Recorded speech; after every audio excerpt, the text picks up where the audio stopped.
Well, 2 points there. I mean, I think the safe haven argument is not entirely ridiculous. I mean, I think there is a difference that some people do. I mean, it depends where you are. I mean, I think in some ways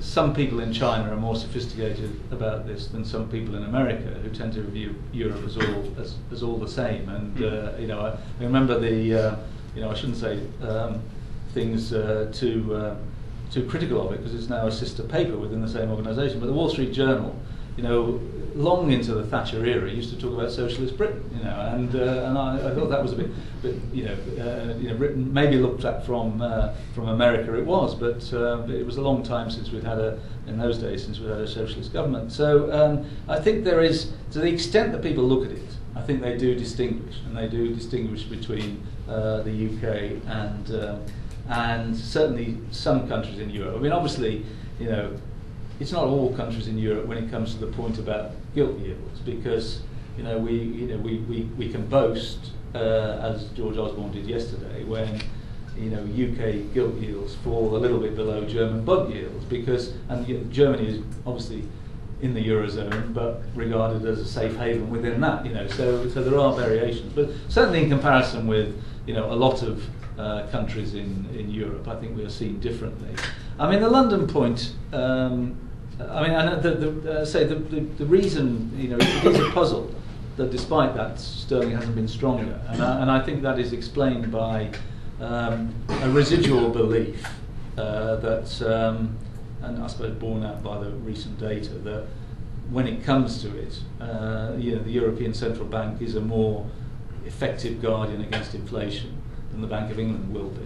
So the Bank of England has been seen to be more dovish. The ECB was raising rates earlier this year, and so on. So I think that is a factor. I mean, the London thing, I think, is very, very interesting. I was looking at the, in many ways, the London that people, the kind of people that you're talking about and outsiders see, is the London we're in here now. It's the London over in the West End. It's the top end of the property market. It's the London that makes money. If you look at London as a whole, its economy has slowed quite a bit. London has relatively high unemployment. In the boroughs. I mean, even just a couple of miles away in Hackney, you've got very high unemployment.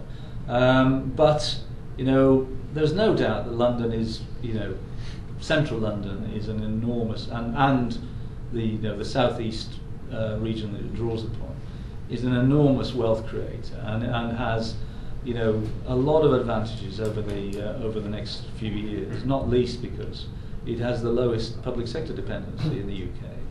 The proportion of public sector workers and people who are dependent on the public sector in London is smaller. I mean, the PwC did an interesting exercise recently where they were looking at household stress over the next few years, and it was, as you might expect, the northeast and Wales at the top there, London the least household stress over the next few years, and partly because of the public sector. If you look at London house prices, I mean, obviously ridiculous levels of house prices in parts of central London, but overall in London house prices have regained their pre-crisis levels, whereas in parts of the country they're still 20% below that. So it is different, and I think it's a problem. If you look at what among those many announcements yesterday, I mean, one of the aims is to try and spread growth around a little bit more,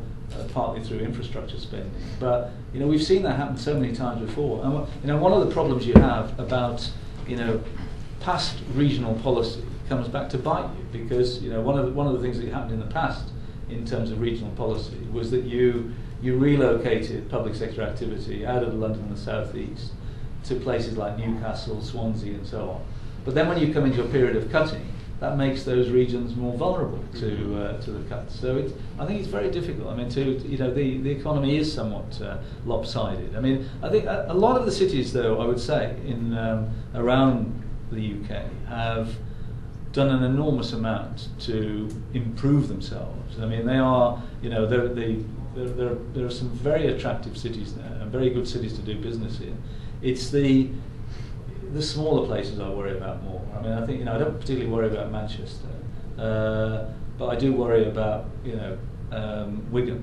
It's and if you've been to Wigan recently, you know why I worry. But it's places like that which had an industrial past and have not really come, adjusted from it. But I think most of the metropolitan centres seem to be doing okay as far as I can see. Okay.